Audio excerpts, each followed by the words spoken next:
All right. Hello, everyone who is able to join live today. Hope you're keeping warm on this cold February day. Where's my slides? There we go. Welcome to the SHRF Align Grant Information Session. I'm Chelsea Cunningham, the Program and Engagement Manager for SHRF. And so today I'll just be walking through some of the information about the Align grant, what it is, why we're offering, how the application process works. And then there'll be an opportunity to ask questions at the end. The session is also being recorded and we will post it on YouTube, excluding the questions at the end. So no worries about asking your questions. You can either unmute and ask, or there's the chat box I'll be monitoring. And I'll be sending the slides after as well in the follow-up. So if you've registered for the session, I have your email and you'll be receiving those slides tomorrow or the day after, depending on how fast the recording process is. So before I jump into the agenda for today and all information, I just want to acknowledge that the SHRF offices are located in Saskatoon, which is Treaty 6 territory and the homeland of the Métis. And we just always want to be mindful here at SHRF that our processes are accessible and working towards reconciliation and being open to those conversations. So as I mentioned, we got a pretty short agenda. I'll try to get through the information within 30 minutes so that there's lots of time for questions, and then you get the rest of the hour back in your day if you don't have any questions. So just a quick who is SHRF, the Align grant, and then the important parts about how you can apply, some tips for success, that kind of thing. So if you're not familiar with SHRF, so that's the Saskatchewan Health Research Foundation, we're the provincial agency that funds, supports, and promotes the impact of health research that matters to Saskatchewan. And we receive our funding through the Government of Saskatchewan through Innovation Saskatchewan. So we're an arm's length government agency. Our key activities that we do here are to develop and execute research funding competitions, uphold the rigorous peer review process, partner with other organizations to make our funding go further, measure the impact and share stories of things we funded, and to act as a trusted and neutral convener of the research community. So we support health research is the moral of the story of all those key activities. And this is for any field, discipline, methodologies that address any area of human health. So this graphic I borrowed from CHR. This is the whole spectrum of developing new medicine and treatments, strengthening the healthcare system, to anything that can improve the health of Canadians, specifically Saskatchewanians. So as I mentioned, we develop grants as one of our key activities. So we have 4 program pillars that all work to advance our strategic goals. Today we're focusing on connections, which is designed with the purpose of connecting and aligning research with the needs of Saskatchewan, kind of bridging that research to action gap. And specifically, the Align grant. So the Align grant, its purpose, straight from the application package, is to enable a diverse and connected research community in Saskatchewan that is well positioned to receive peer-reviewed funding and conduct impactful research aligned with Saskatchewan stakeholder needs.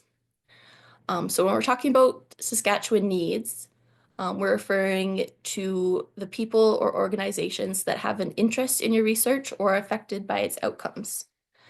So this includes communities, people with lived and living experience, families, informal caregivers, decision makers, health practitioners, educators, policymakers, et cetera, et cetera, et cetera. It's essentially everyone in Saskatchewan. So that is the purpose, and then applications to this funding opportunity have 3 specific objectives that they have to demonstrate in order to be eligible to apply. So it has to meet all three of these in some form. So the first one is to increase research relevance, coordination, and potential for impact. And this can be done either by development or strengthening of interdisciplinary research teams, including those stakeholders outside of academia, and or is the important one there, by completing activities that shape research to align with the Saskatchewan context and respond to Saskatchewan needs. So this can be some preliminary work to show that the need is there, or that there's a gap to be addressed that is important to some of these stakeholders, even if the stakeholders aren't specifically on the team. The second objective is to increase quality and success of Saskatchewan applications to peer-reviewed research funding competition. So additional requirement on this is that they have to be at the regional or provincial level. Regional or above, or to SHRF. Other provincial funding opportunities are not eligible.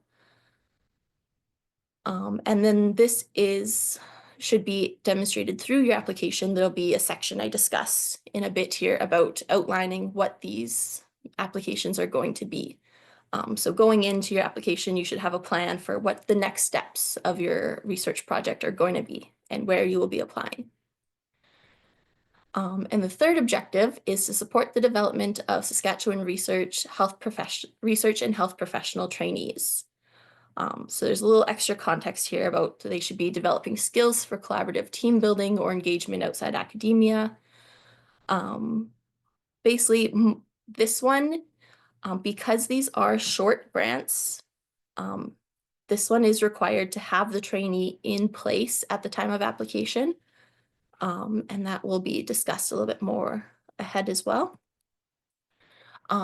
Brief overview of the funding details. So as I mentioned, these are $10,000 grants for 1-year terms.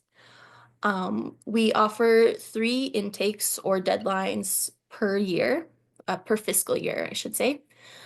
So the first deadline coming up pretty quick is March 27th, which would have a funding start date of May 1st. Or if you need more time to get your application together, there'll be another one on July 23rd or November 27th, with funding start dates of September 1st or January 1st, accordingly.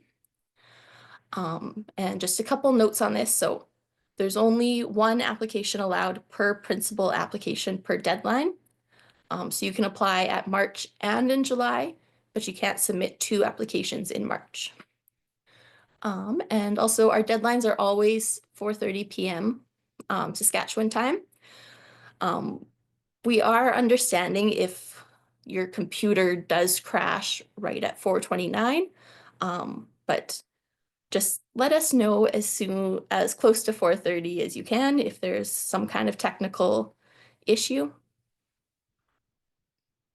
But also don't panic if your computer dies. And then just as a side note, if you want to look at some examples of previously funded projects, we post all of our funded projects at this shrf.ca/stories page. So that can just give you an idea of the types of things people are doing and the range of things we've been funding, which could be helpful. Okay, so that's kind of the brief overview. So now into the nitty-gritty of who can actually apply. So are you eligible? Do you have the required team? Are you meeting all the application requirements? So for principal applicants, they have to still meet the criteria for principal applicants for all of SHRF's peer-reviewed funding programs as outlined in our funding guide. The most important of those are that you reside and work in Saskatchewan during the funding period of the grant. You are not a trainee, so you're an independent researcher and have a position that enables you to carry out research. And you agree to adhere to all of SHRF's funding policies and reporting requirements. You also need to be at an institution that has a memorandum of understanding with SHRF. This memorandum of understanding, or MOU, just means that we have agreement with this institution that they ensure ethics and all of that is upheld, and we're able to send money to them for research. So it includes Most slash maybe all of the post-secondary institutions here in Saskatchewan, and the Saskatchewan Health Authority. If you have any questions about your eligibility, I'm always around to answer them. And then into the team requirements, so as I mentioned, for that objective 3, there has to be at least one Saskatchewan-based trainee actually named in the application. So you can include them as either personnel or a co-applicant, but they should be listed in the roles and responsibilities document with a description of what they will be doing in the project. And then there's no other minimum team requirements for co-applicants or supporters, but we do encourage principal applicants to consider the different project roles in order to strengthen the application. So these project roles are as follows. So any individuals or organizations participating in your proposed research can hopefully be categorized into one of these 3. So you have your co-applicants. So those are the ones contributing to the direction of the project, either intellectually as other researchers, or culturally, or with their lived experience. And to encompass that broad definition, we have 3 descriptors of co-applicants. So co-applicants includes your researchers, knowledge users, and people with lived experience. And I'll touch a bit more into what those 3 are in the next slide. You can also add people to your project as personnel. So those are the ones designated to carry out aspects of the project, your trainees, research staff, etc. And most importantly, they can be compensated from grant funds when they're listed as personnel. Co-applicants are typically not compensated from the grant funds. And then finally, there's also a role for supporters. So these are people or organizations who are interested maybe in the project, but not actively contributing to the direction of the project. Or maybe they just have an interest in the proposed outcomes or for the general work that you're doing. So they can be added here. They provide a letter of support, which can be, there's a separate section in this application where you can upload their letter of support. If you've applied to SHRF before, you're probably familiar with our contribution forms that typically every individual needs to fill out. Those are not required for the Align grant. So that kind of streamlines the project team contributions a little bit on the application. So back to those co-applicant descriptors. So a researcher is a fairly standard definition of someone with formal training that holds a position which supports them to pursue research. The knowledge users are individuals who are interested in the applications of the knowledge generated from the proposed research. So kind of as the name is saying, they're using the knowledge coming from the project. So this can be like medical clinic managers, nurses, doctors, educators, teachers, policymakers, anything relevant to your project could be, there's a relevant knowledge user for that. And then the last descriptor is the person with lived or living experience. So these are the ones who are supporting the project through their personal experience with a health issue or experience as an informal caregiver.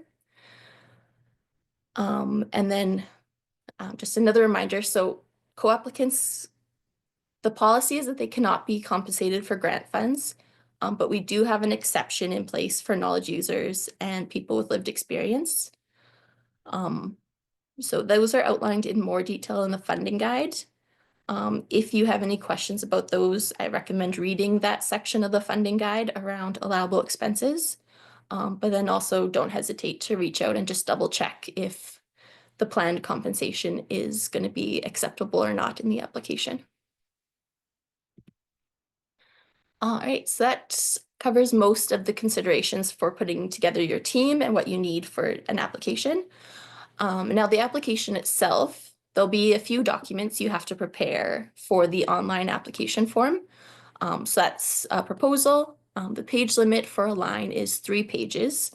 And that should include all your background, objectives, methodologies, knowledge translation plan, and future directions. You also get a one-page limit for a separate timeline to help show when each of these objectives, methodologies are happening within the 1 year time frame. We are pretty lenient. We do allow for no-cost extensions as long as you have some type of justification for the extension outside your control. But generally the projects, how do I put it? In an ideal world, they should be feasible within a year. And then we recognize that we're not in an ideal world, so if something takes a lot longer than planned, that's okay, but just try to keep it mostly reasonable. There's also another document, I believe it's a 2-page limit for this one for a description of the team and their roles. So because there's no other information uploaded from the individuals on the grant and the co-applicants, this 2-page document is replacing everyone's CVs. So while we don't need in-depth background on everyone on your team, a brief description of their background or what they're specifically bringing to the project in terms of expertise or experience is always very helpful. And additionally, their role should be described in this document as well. So kind of what they're doing specifically on the grant. There's also a budget required. There's an Excel template that's filled out, and then also a budget justification document where you can outline how the different expenses were calculated, why they were required for the project. And a general note here, SHRF is publicly funded, so we do ask that budgets are fiscally responsible. And as a general rule of thumb, we can cover the direct cost of the project only. So things like overhead costs are typically not allowable expenses. But I will get into more on the allowable expenses, I think, in the next slide. In addition to the budget, there's also an Excel to fill in to include the list of your planned peer review funding research applications. That one's fairly straightforward.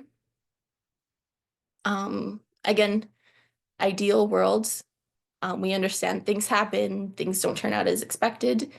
We're not going to follow up and insist that you show us that you submitted each one of these applications.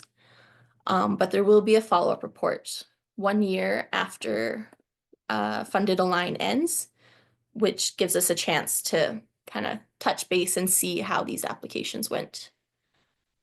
And then finally, you will also need a research office approval page signed by your institution's research office. Some of them have internal deadlines up to a week before the actual deadline, so just something to keep in mind that you will need to get that, and it could take longer than you expect.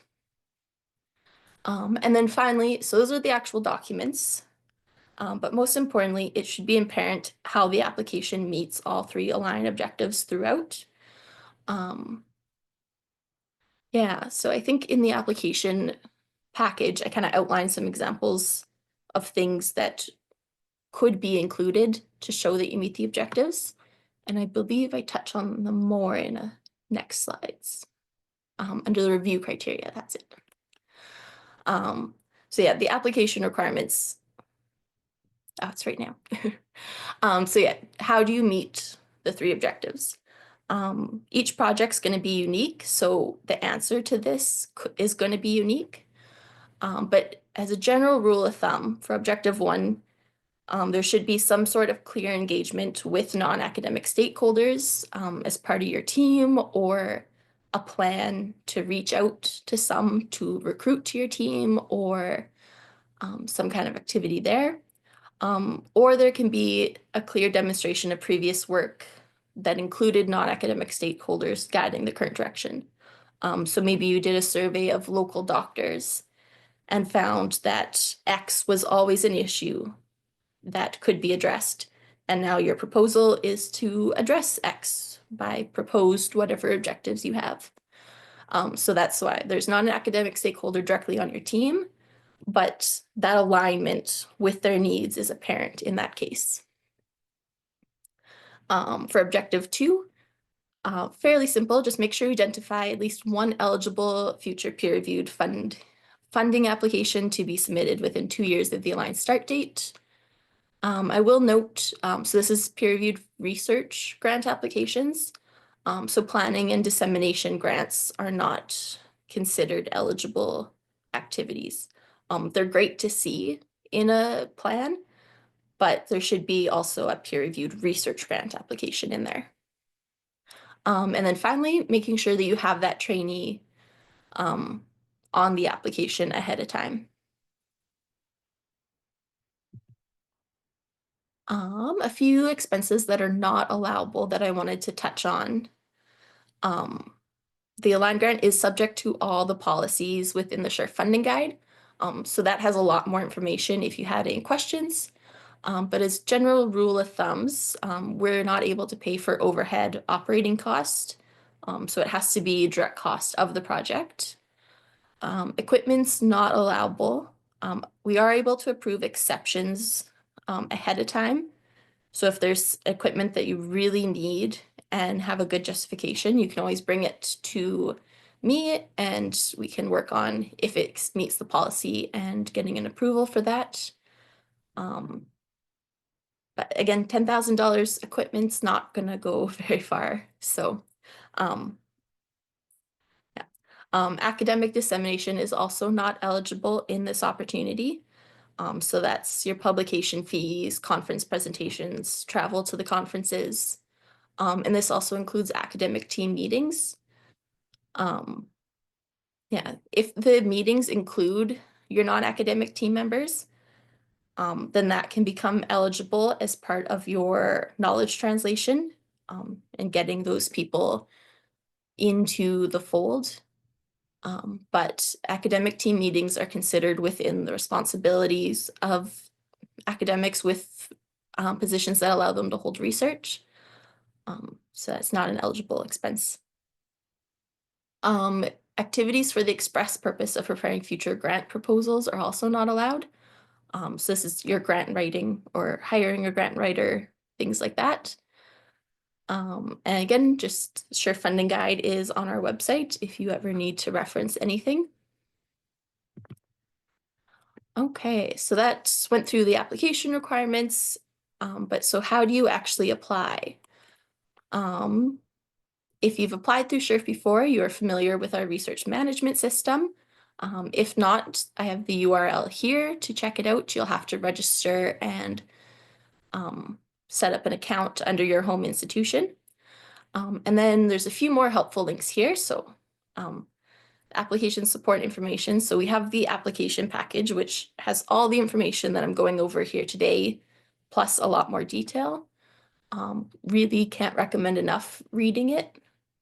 And then we have the SHRF funding guide, and there's also a SHRF RMS manual, which has step-by-step instructions and some screenshots of the research management system browser, which can help you navigate it if you're having trouble. So yeah, once in the research management system, there'll be a current opportunities icon where you can go in, select the Align grant, which will pull up the application form, which just needs to be filled in and submitted before the deadline. Once applications are submitted for review, it is an internal review to enable this faster turnover. We don't do the full peer review on these grants. And applications are assessed by the criteria detailed in the application package, focusing on the rationale for the proposed activities and the justification and how the proposed activities prepare the research team for the aligned grant objectives. So that's a lot of words to say that we're not assessing the importance of the research or the relative importance to other topics or the other applications received. And then it is an interdisciplinary reviewers that look at this. So keep in mind that it should be written for an interdisciplinary audience. and that a lot of the review criteria focuses on the aligned grant objectives, which can be a little different than your typical peer review process criteria. The review criteria, again, much more detail in the application package. Recommend reading those through carefully. But generally, the review criteria is looking at the relevance, coordination, and potential for impact, and the future directions and capacity as equal weighted. So that relevance is like, is the need from the stakeholders apparent? Has there been work that aligns with Saskatchewan? Potential for impact is kind of how the project is addressing that gap and its potential on either your future directions as setting you up for a strong next step or impacting the stakeholders you're working with. The future directions, we will want to really see how the project is preparing you for those next steps. So having that overall larger vision can really help. And capacity includes things like that trainee development, working with the stakeholders to increase receptiveness to evidence-based practices, things like that. And then quality of the proposal is also evaluated, but at a lower weighting than the other two. Because again, it's an interdisciplinary committee comparing a lot of different fields. So just reiterating this slide from earlier of meeting the 3 objectives. We've been offering the Align grant for a couple of years now, and demand for this funding is going up. So while you need to meet all 3 objectives, just doing the bare minimum to meet them isn't necessarily enough anymore. So the review criteria is trying to hone in on how much are you exemplifying the 3 objectives. You've engaged with academic stakeholders. Have you really are they driving the work? Is it really clear that this work is going to impact their everyday life? Or you've identified an eligible future peer-reviewed research grant application, but it's a CHR project grant, which everyone applies for? Or have you really thought out stepwise of, I'll start with this smaller grant and then work up to maybe there's a national funder that works in the area, and then eventually to the CHR project grant. Is it clear what these next steps are going to look like? Things like that really put your application up over the edge. So some overall, the key takeaways, if you take nothing else from this session after all my talking, the principal applicants need to meet the same eligibility criteria for applying to peer-reviewed funding from SHRF. All fields, topics, stage of research, etc., are welcome to apply. The application objectives must be met. So specifically, you have to have that trainee's name on your team. You have to identify a peer-reviewed research funding opportunity you can apply to in the future after this Align grant, and have evidence of some form that the direction of your work is at least in part guided by non-academic drivers or need. But then, as I mentioned just in that last slide, to be competitive, the application objectives should exceed that minimum requirement. I guess I should mention, so the success rate of this competition. So we have 1 budget line for the Align grant and 3 different calls. So it works out to about, I think there's funding available for about 8 grants per deadline, which I think has been a 40% success rate. But there is some leeway in if a really good batch comes in early, more than that 8 could be funded.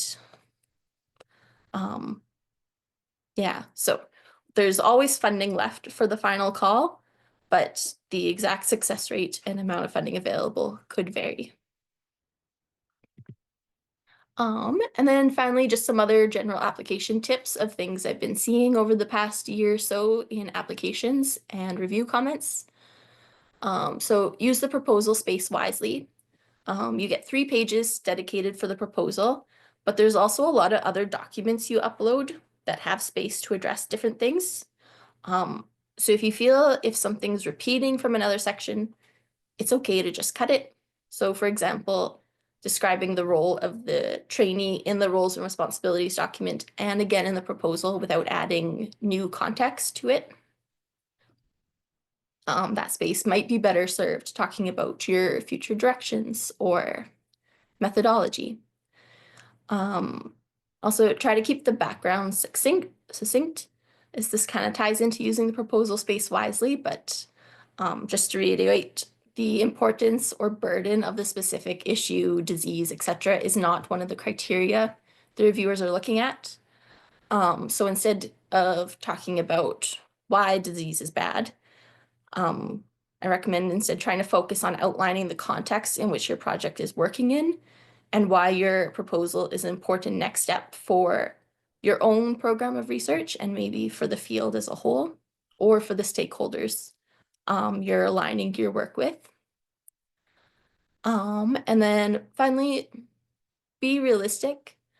Um, a fewer number of convincing and feasible objectives will probably go over better than many objectives that aren't described in a lot of detail. Seeing a big plan is great. The bigger picture and larger scope are still important in that future directions and meeting those review criteria. But this is a 1-year grant with $10,000. So it's okay if you're not doing everything in this 1 year. Maybe you're focusing on the first 2 steps to get a good foundation that will set you up for those later objectives. And describing it that way can be really helpful because then you have lots of space for your methodology on those first couple objectives. And the other objectives are still there, but it doesn't matter if those are described in your methodology or not, because those are for your future funding applications.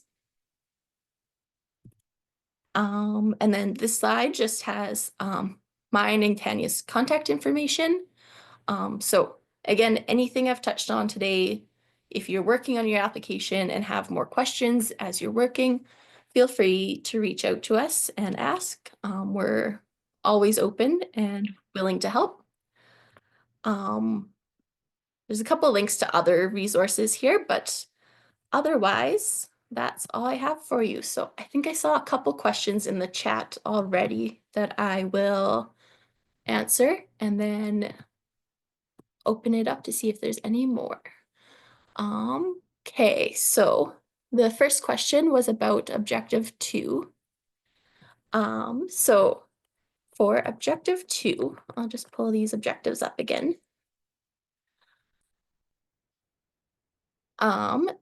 So the question is if we should indicate a potential future project that will be built using the preliminary data collected in a line. So yes, that is correct, but it could also be a potential future project built using the team you have engaged in this, or again, with so many different fields, there's a lot of different uses for this. So it can be getting some preliminary data to show that what you're going to do is feasible and relevant to your target audience. It could be getting together your interdisciplinary research team to set research priorities and decide what the next steps of the research should be. Trying to think of other examples. It could be something like a needs assessment to see if what you're researching is needed or if it needs to be tailored to a certain population, things like that. So yes, it will be built using preliminary data collected from the Align, but that data can be many different things. And so a reminder on the 3 deadlines. So they're March 27th, July 23rd, and November 27th. So our funding starts, we line them up with the university semesters.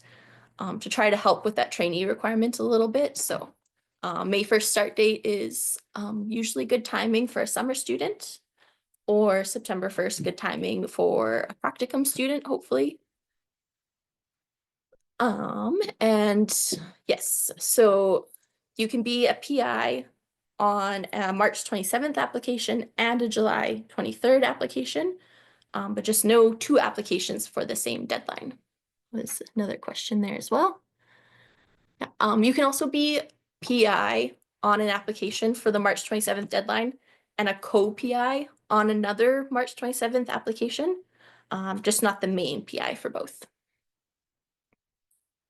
And then another question popped up here. So this mentions not having the project team yet and making connections. And the document mentions teams may have worked together previously and be applying to this grant to determine the next steps. In all cases, appropriate consideration for the involvement of potential new team members and engagement outside academia should be demonstrated. Oh yeah, so even if you don't have your team yet, you definitely still apply. This is a good spot for that kind of thing. We just mentioned that because it can be teams that are being created, teams that already exist and are being strengthened, or anything in between. We just didn't want people to think that they had to be building a brand new team to apply, but you are able to build a brand new team and apply. All right, and I think that is the last message in the chat. So thank you again, everyone, for coming.